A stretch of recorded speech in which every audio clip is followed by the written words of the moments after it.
What up, y'all? Welcome back inside the den. Alongside Chris Murray, I'm Mike Stefannson, and we are thrilled today to be joined by number 2 in your program, but number 1 in your heart. It is Jarod Lucas of the Nevada men's basketball team. Jared, thanks so much for stopping by, my man. Thanks for having me, guys. All right, exhibition slate is done. Big dub at Oregon. Close dub at home against Stan State. How you sizing up the squad thus far? You mentioned it. We had a scrimmage win against Oregon on the road, and that's never easy to do. And then playing against a veteran team like Oregon, that was great start for us, even though it doesn't count. But being able to pull that one off was great. And then going against a Stan State team who gave us everything they had. They shot the three-point ball really well, and we probably didn't play up to our expectations. Defensively, offensively, there were a lot of things that me as a veteran guy felt that we can improve on. But this time of the year, being able to sneak out with the W, we'll take it. But there's a lot of improvements, and as we've seen in this scrimmage, or not scrimmage, but exhibition era, we've seen some teams drop a game. So we got the win, but definitely things to improve on. Let's talk a little bit about the season. So the season opener Tuesday against Sacramento State. This is obviously your last year of college, your 5th season. I guess what most excites you about what this team, this group of guys could potentially do? It's the fact that we have guys that have done everything. We have guys that have played in the NCAA tournament. I said it before, played in the Mountain West tournament. We have guys that have done that. So now having guys that have this experience, it's time to build off of it. So last year, obviously a tough finish to the NCAA tournament, but we understand what it takes and how to finish the season. We had a good start, obviously, last year. Now we're just hoping to build off that and continue to play all 35 games of the regular season on a consistent, be that same team throughout the year, which we kind of struggled with towards the end of the year last year. Do you feel like this team, there's a long journey ahead of you guys, but do you feel like the ceiling is higher for this roster? Yeah, I definitely feel like we have a high ceiling. Last year was obviously a great year, but with these guys, having veteran guys, I've said it, and being my 5th year in college basketball, many of the teams that are successful in the NCAA tournament in their conference are veteran-led teams, are teams that are, I guess now in today's era, 5th-year guys, 5th-year, 6th-year guys, teams that have plenty of 5th-year, 6th-year guys, and that's what we have.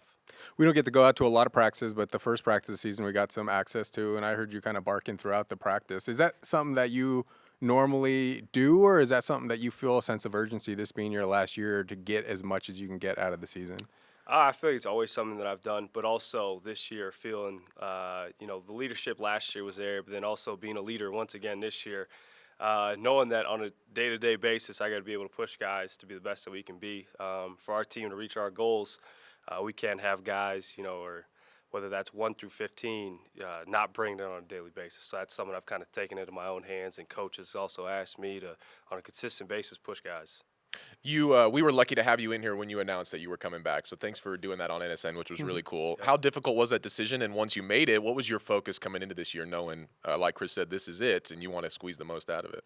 It really wasn't that difficult when you kind of broke it down. Obviously, there's plenty of opportunities to go play, whether that's G League, NBA, overseas.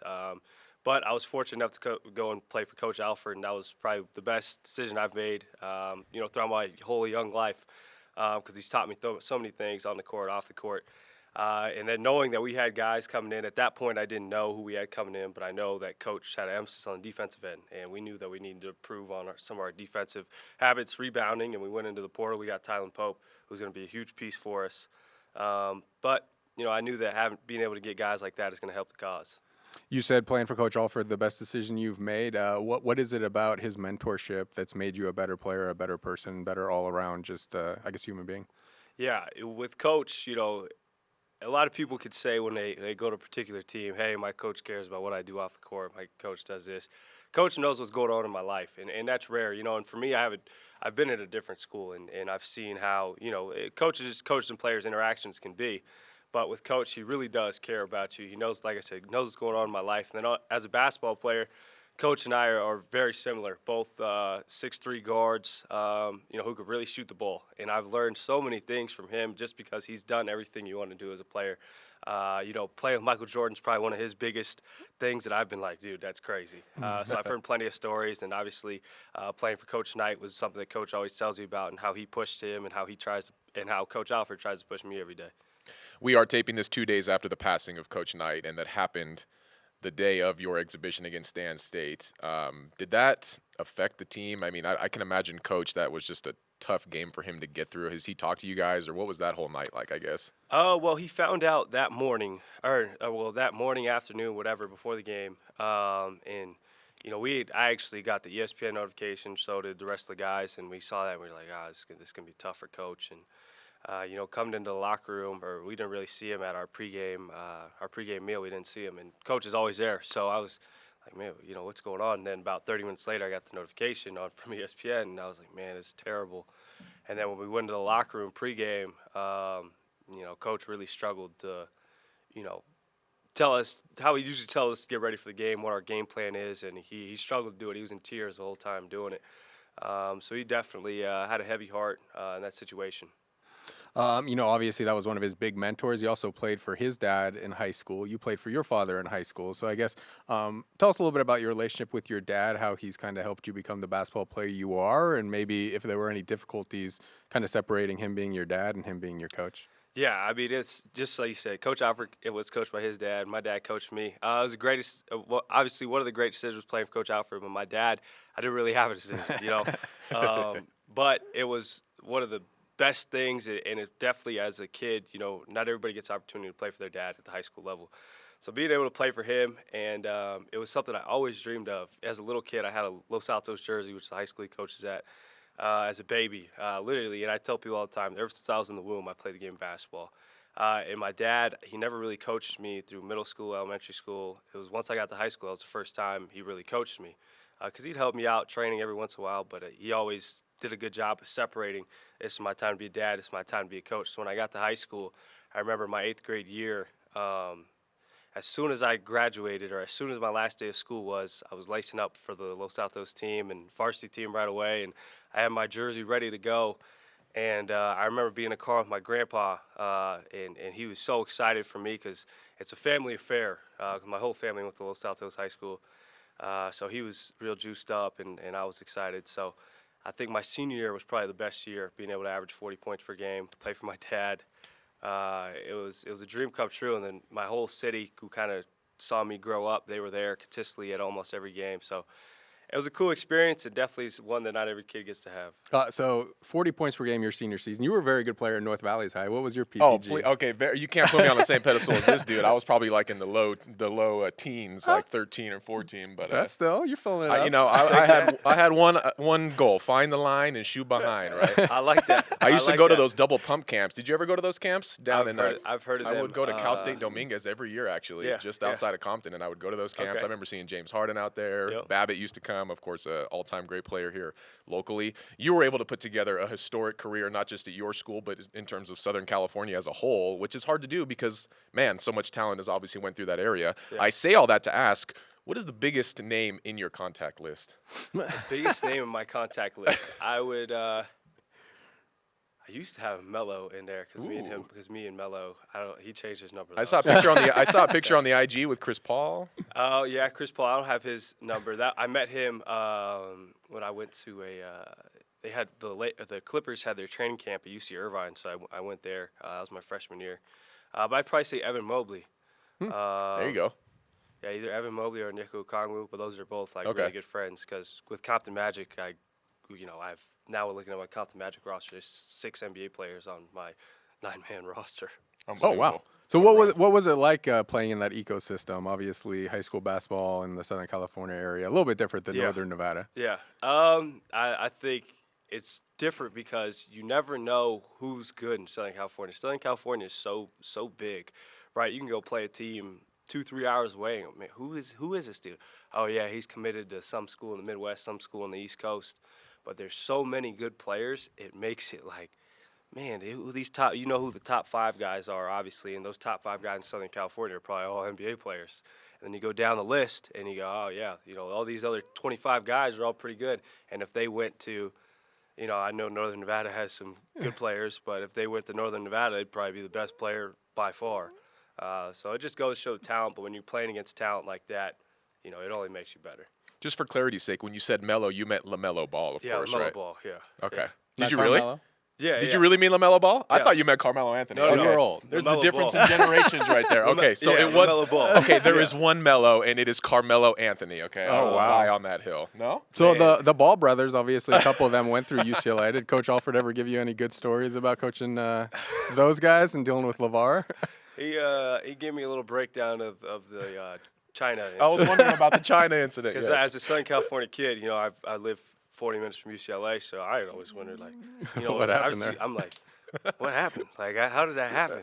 So he gave me a little story. Okay. On Yeah, how be that careful happened. when you go to China. Make sure nothing that doesn't belong to you ends up. Yeah, where it's not the supposed rules to are a be. little different out there. Yeah. Just what can you say about planting some roots in Northern Nevada and finding us, you know, a new home here? And I'm sure this is a place that'll always have a piece of your heart. What has it been like living in our region? I love it. And I said it before, but I think this is where I want to live once I'm done playing basketball or whatever. You know, whatever God puts me in place to do. You know, I even want to be a coach here. I tell Coach all the time. You know, I love my dad being a coach. I love game basketball. In Northern Nevada and Reno especially, you know, I've met so many great people out here, and I have so many connections here now just being probably about a year and a half living out here now. So it's been great.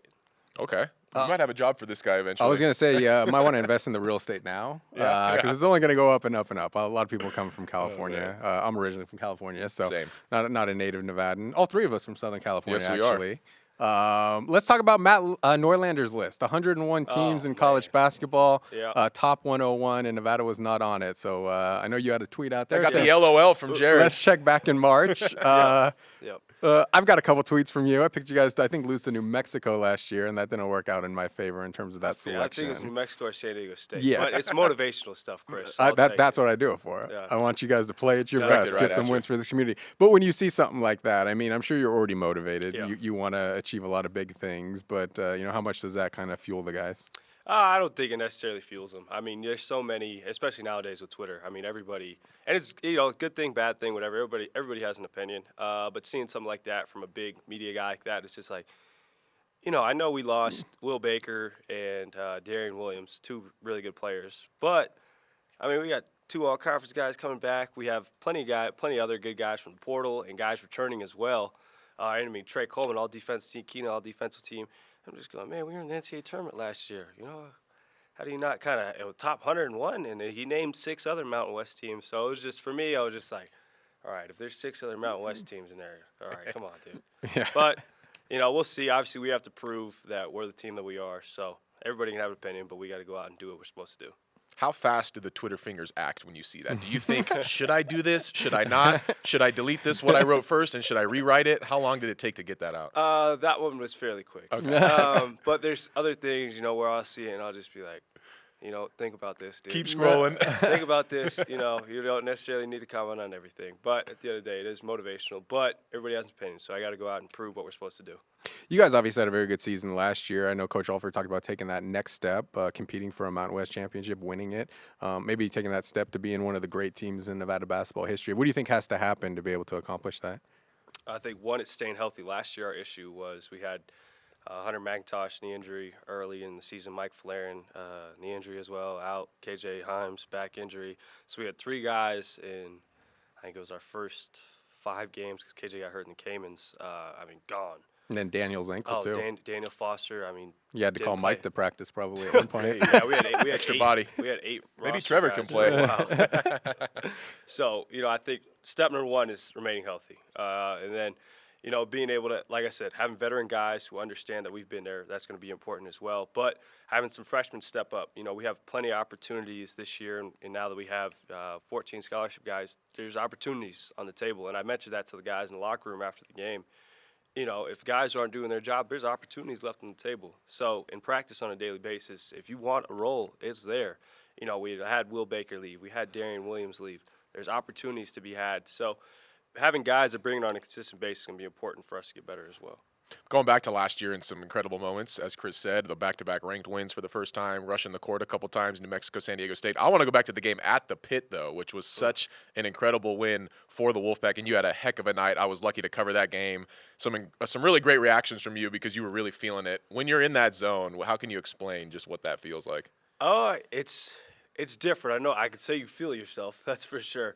But, having teammates to put you in the right position is good, and then the coaches that trust you is important as well. But it's a unique feeling. It's not something that you can try to replicate in your own workout because you can't do it. You don't have 15,000 people screaming at you. Exactly. But if you put in the consistent work as a basketball player in the gym, empty gyms, it'll come. So I know that I'll have my moment again sometime. But it's not getting too high, not getting too low. So. Is that one of your more memorable games so far with the Wolfpack? I'd say the New Mexico one was it was a pretty good game. Yeah. That was a fun one. I may have asked you this question before, but I'm getting old, so I may have forgot the answer. But is it better to silence that crowd in a game like New Mexico, or be at home and beat a New Mexico and have your fans rush the court and be able to have people cheering for you and feel like they're part of the moment? To me, I think a home game.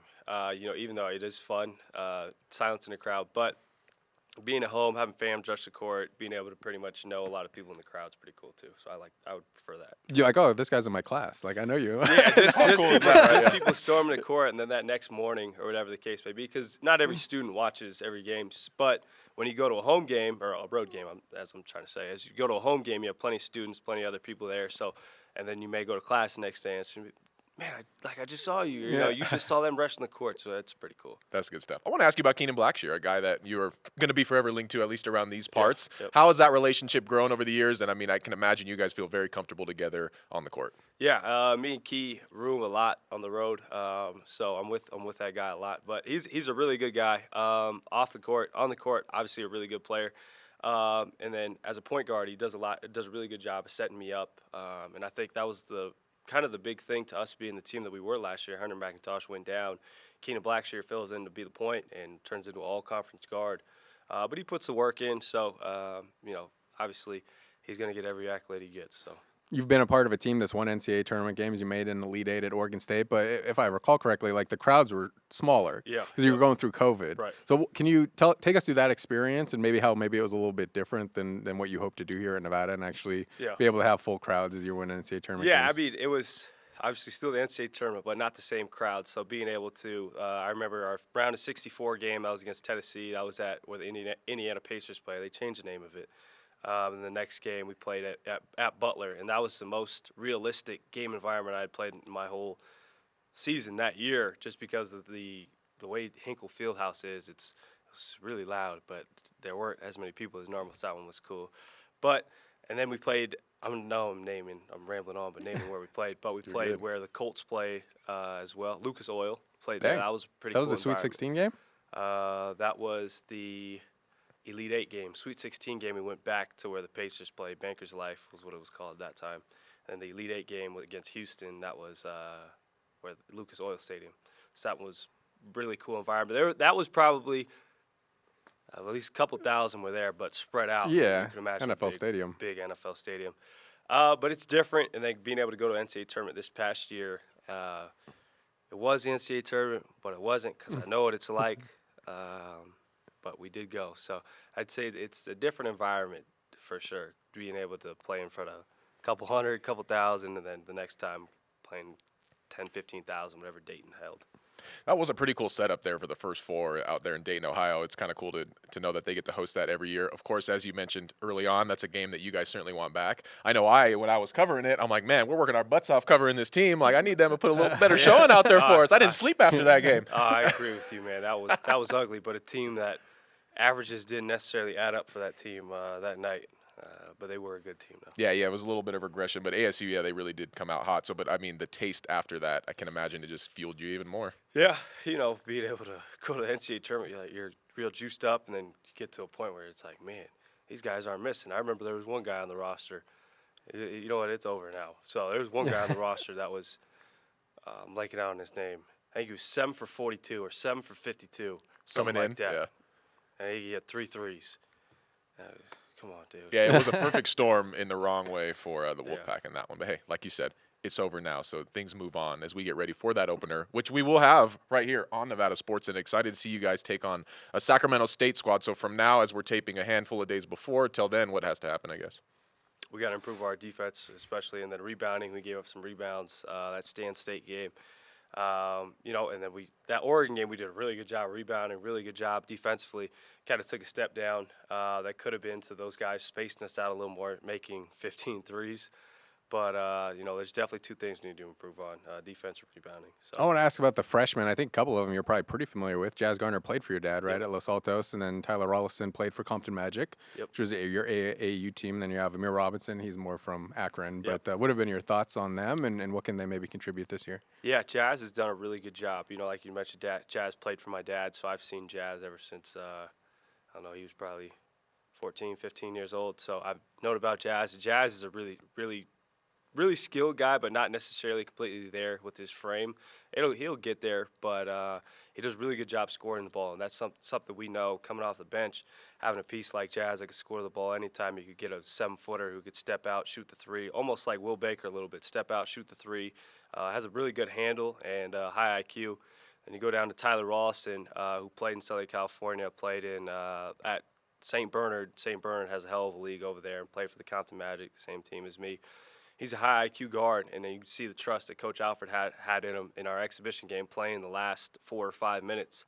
So he's established trust with Coach, and then obviously with veteran guys like me and Key and Trey Coleman, KJ, that we trust him and being able to make decisions at the point guard spot. I know sometimes Coach might slide him into the 1, kick Keenan down to the 2, and then we could play away like that. And you got Amir Robinson, who's I'd say I like to compare him to Marcus Smart. And I always mess with him. I call him Marcus Smart because defensively he plays so hard. And obviously that's something that we can improve on. But Oregon scrimmage, he had 2 or 3 charges, and he only played a handful of minutes. And you go to the other night's game against Stan State, I think he took one or 2 charges and a handful of minutes as well. So anytime you can get a guy like that just plays his butt off, is going to be important for us. I want to bring in the voice of God. It is our producer, Jared Vasquez. Jared, do you have anything that you want to add for our guest, Jarod Lucas? A couple Jareds in the house right now. Yes, I got to represent for the Jared Army out here. But you come from Los Angeles, a basketball mecca. Obviously, the Compton Magic and Los Altos, but the Drew League's played out there. Yep. And that's kind of like a basketball aficionado, unofficial NBA players go down Legendary, there. man. Yep. Yeah, I remember Kobe runs and stuff like that. Yep. They were legendary. Have you ever gone to the Drew League and to watch the basketball or even participated in it? Yeah, I've played in the Drew League last 3 summers. But I've only played a handful of games. But I've actually, every time I've played, I've had really good games there. Yeah, I've had. Is there some video good evidence games. of that? I got player of the game twice. And, Hey-o. and the 4 times I played, one game I had 34, and then another game I was up there in the 20s. But yeah, I've had some good games of the Drew League. But that's a pretty cool environment too.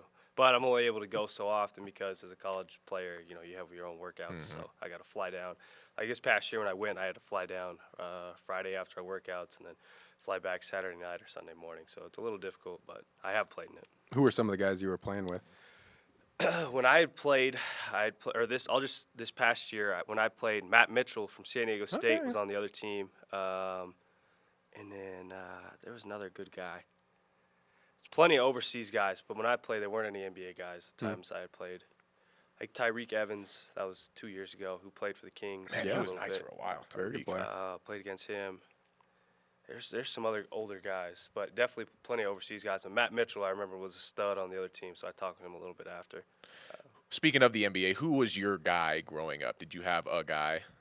I was always a fan of J.J. Redick. I loved watching J.J. Okay. Redick, and I still listen to his Old Man the 3 He's podcast. great, man. So I love watching J.J. Redick. J.J. Redick. I would not have expected that. I don't know why. Just as a Shooters SoCal like guy. shooters. Yeah, that's true. Yeah. I guess shooters Yeah, do but like now, shooters. now I'm a fan of Trae Young, and then like the best player.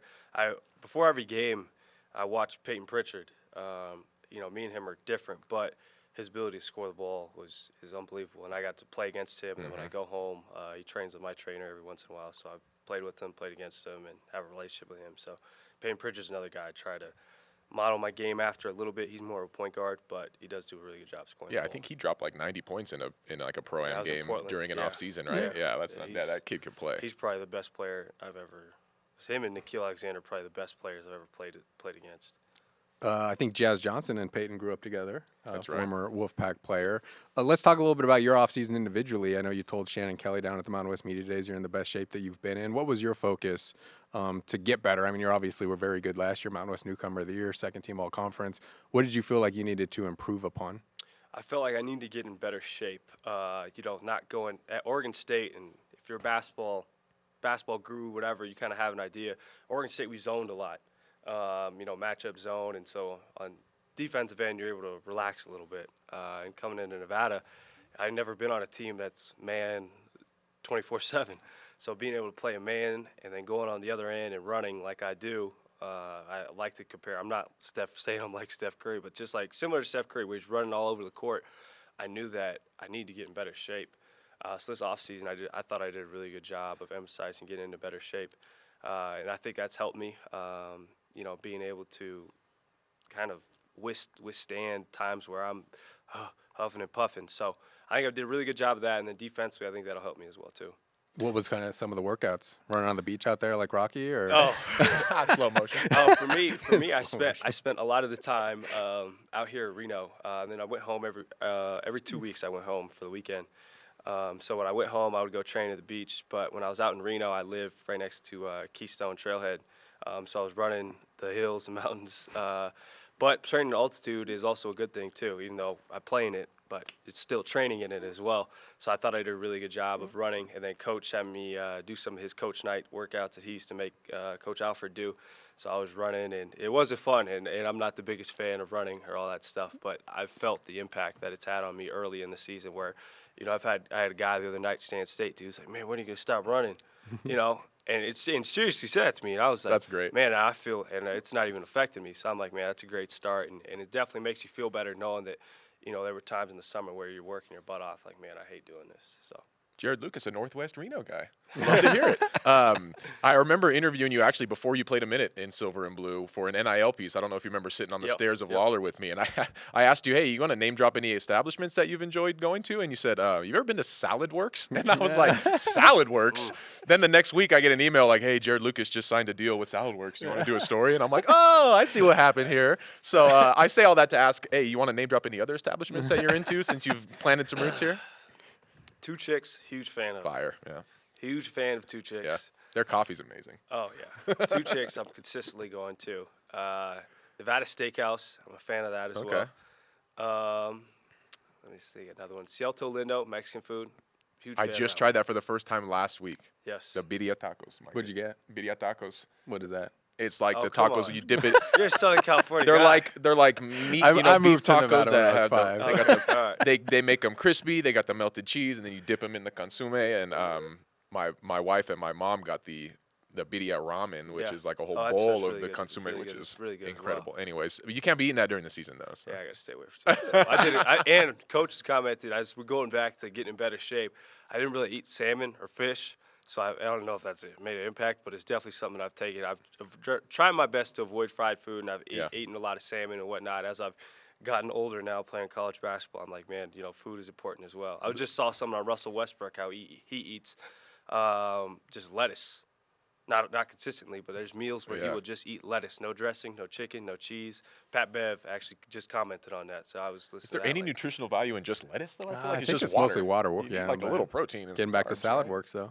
Hey, There it is. roundabout Salad Works. There it is. Jarod Lucas. Okay, our producer's giving us one of these. So. Oh, all right. think Time we for a gotta break. Hear from the sponsors. We're back with Inside the Den right after this. You are back inside the den as we hang out with Jarod Lucas from the Nevada men's basketball team. Going now back to the man behind the camera, one Jared Vasquez. Yes, you can't see me, but I'm here. So, Jared, you're an upperclassman. How do you pass down your knowledge, specifically with this freshman group? I know Tyler Rawson looked pretty good on Wednesday night. How do you pass that knowledge down and kind of get after him and just offer him what it takes to be a good player at this level? Yeah, and with Tyler, he's a kid from Southern California, a kid who played for my own Compton Magic program. So I knew when he was taking a visit here, I knew that, basically as Compton Magic, we call it a brotherhood. And it really is pretty cool. So I knew that he was coming. So when he took a visit, I was trying my best to, hey, man, come to Nevada, blah, blah, blah, doing my whole spiel, trying to get him over here. Anyways, he committed. So once he committed, I was on the phone with our AAU directors, kind of learning more about Tyler and situations that he's gone through. So even now, the relationship him and I have, I feel like I'm almost like a bigger brother to him. He's a really skilled player. So I know that a lot of times, especially on the court, if he's having some troubles in practice or things that he doesn't understand, I have 5 years worth of college basketball knowledge, or going on 5 years. So anything he has questions with coach or on the court, he always comes to me. So it's been pretty cool to have that, almost like a younger brother to me as well. Especially a guy like that who works hard. I'm always a fan of players like that. How do you guys bond off the court? Because obviously your best teams, you're going to be friends off the court. You're going to hang out off the court. I guess first, is there a specific guy you most like hanging out with off the court? And then what do you try to do to try and stimulate those bonds away from basketball? I wouldn't say there's one guy, but I'd say all of our 5th year, 6th year guys, me, KJ, Keenan, Trey, we're all pretty close, all of us upperclassmen guys. So we hang out plenty of times off the court. I know that like when we went to go watch, or when Washington had played an exhibition, Washington played an exhibition a couple of nights ago, and we played Washington our second game of the year. So all the guys came over to my house, watched some games, and then we love watching Colorado football. Obviously, we love watching Nevada football too. But anytime Coach Prime's on TV, all the guys, we either go to my house or Keenan's house to go watch some games. So we're definitely all sports guys. We love watching sports together. So anytime we can go do that is always a good time. Must-see TV is Mr. Prime, although that's starting to fade a little bit. A little bit. Didn't you speak at one of the Nevada football games, like the first one? The mic wasn't working or Oh, something? that's right. We have good video of that, actually. Yeah, Mike wasn't working that night. I was told that it was working, and then I said, hello? Nobody was like, and then it turns on. So, yeah. You handled it well, though. True pro. Yeah, I tried. I just figured, You got it. You just got to persevere. Probably double check for. Yeah. It's there's never a as padded- long or as awkward as you think it is. It feels much longer, but it really didn't go that bad. I can share that video with you if you'd like. You touched on how you essentially want to make a career of being around the game, whether playing or coaching. If you weren't in basketball, what do you think the future would hold for you? I think broadcasting somehow, or commentating on games, anything like that. I love talking about the game of basketball or any sport in general. I'm a big fan of sports. My whole family plays sports. Younger brother plays volleyball. My grandpa played football. Dad played basketball. They all played Division I sports. So, I love talking about the game. So anytime I can do that, if it's not coaching basketball, I wouldn't mind doing this as well. I asked him what he would do outside of basketball, and he said I would talk about basketball.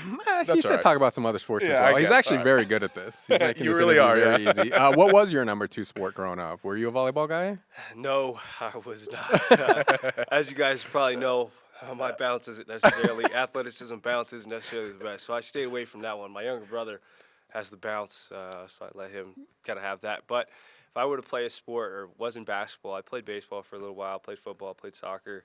I'd probably say, I don't know, baseball maybe. Yeah. Just because I just grew up around basketball so much, it was just hard for me not to be around basketball. With baseball, I was an all-star in baseball, Little League all-star, so I'll just throw that out there. That's good. Soccer, I was an all-star, throw that one out there. Football, I wasn't the best. Okay. They threw me quarterback 2 games, and we lost both of them. Never played Quick quarterback bench again. there. This guy is the leader of the Little Dodgers that his son Little plays Dodgers. for. Are so you a have Dodgers Little guy League or an coach Angels right guy? now. Yeah. Definitely be Dodgers. Okay, But they're that's both what- I like knew the I same. liked Jared. Both like the same distance. Okay. Because I live like right. You pick the between one that Anaheim wins, and Yeah. the one who wins is the Dodgers. Not the one so. that goes and takes Shohei Ohtani and doesn't get into the playoffs. And Not that the one. Hispanic community is very, Yes. very big fans of the Dodgers. Very much so. 100%. All my friends are diehard Dodger fans. I feel like we might have asked him last year about Lakers or Clippers. Did you have a allegiance there? No. Yeah. But, yeah, I don't know. Maybe I'd say, I don't know. Yeah, I couldn't tell you. I'm not Lakers or Clippers. I've always been a Trae Young fan, so I love watching Trae Young. Trey's the guy. Yeah. Were you at the game that he played at the Staples Center? Nevada TCU played the late game, and then Oh, Oklahoma that USC played Oklahoma. Yeah. No. I was at missed that game. This is the first time I ever saw Trae Young. I'm like, that guy's kind of small, but he's really good. Now, I don't know if this makes me old, but I'm going to throw something out to you guys. So, my freshman year, I played Oklahoma, and Oklahoma's team, that was Austin Reeves' team. So, I was a freshman. He was a senior. Wow. So, this is Austin Reeves' year 2 in the NBA, but not necessarily the worst. But He's nice, man. You like Austin Reeves? I love Austin. He's a big Lakers Couple fan. Lakers guy on the couch right now, Lakers guys, and yeah, Austin. He's getting his legs back from this long FIBA summer, but Austin Reeves has got some dog in him. oh, yeah, he worked us. He worked us. I had no idea who he was either. All we knew was he was a Wichita State transfer. And I was getting good minutes early in the year, my freshman year. So I remember I had matched up with him once or twice. Yeah. Doot, doot, doot. So, yeah, he's a hell of a player, though. He actually recently said that he thinks he's the best golfer in the NBA, and that was something I wanted to follow up with Well, Steph Curry. Curry, If we get a yeah, chance there to you go. see him at the celebrity golf tournament, be like, hey, you heard? Might be you heard playing what- in the Olympics, you though. heard- We might I not don't get think he's Steph going to up come at this top. year. Yeah, that's the thing. Who's the best player you've ever played against then? Is that Austin Reeves or In college or just in general? in general? in general? Shea Gilgeous-Alexander. Best. Is that a high school or an AAU? No, or? no. This is workouts. Yeah, That's what I was just working asking. out. Okay. Because with my trainer, he has plenty of NBA guys. So, yeah, Shea Gilgeous-Alexander over COVID. I was working out with him and Nikhil Alexander-Walker, who's his cousin, consistently that COVID year.